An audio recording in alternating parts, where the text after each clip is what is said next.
No tengo claro cuál es mi primer recuerdo en casa Yaya, pero si tuviera que decir alguno, sería el de la primera noche de tormenta en la que vi y oí rayos. Apenas me acuerdo de cómo era la casa en aquel entonces, el hogar donde crecieron mi madre y mi tía y donde murió mi bisabuela, a la que me hubiera encantado conocer.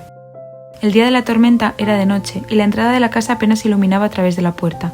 Cualquiera pensaría que estaba asustada, pero la verdad es que no recuerdo esa sensación. Ya yo estaba sentado en las escaleras y yo en su falda, presenciando el espectáculo meteorológico que me intentaba explicar.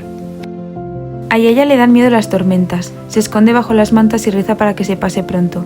Después de muchos años y de muchas experiencias duras que les han obligado a luchar, temer, sea la cosa que sea, forma parte de su día a día.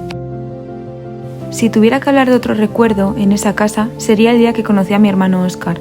Allí me presentaron a aquel bebé.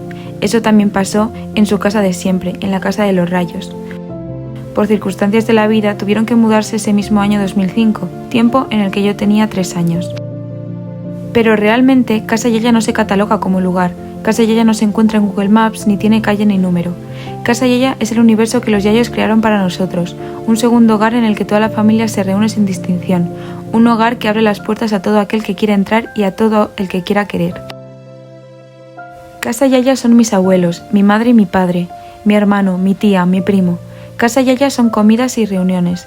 Es el olor a guiso desde la calle, es el segundo plato que repites y la sobremesa de después. Casa Yaya es familia, la importancia de quererse y vernos crecer. Sin embargo, es en este momento en el que comprendo que todo tiene sus propias velocidades y tiempos, que la luz es prácticamente inmediata pero el sonido no tanto, que todo se vuelve instante y que cada explosión, cada rayo, cada día es agradecimiento. Esto es para ellos, por crear este universo donde habitan muchos de mis recuerdos y donde hasta las tormentas dan menos miedo.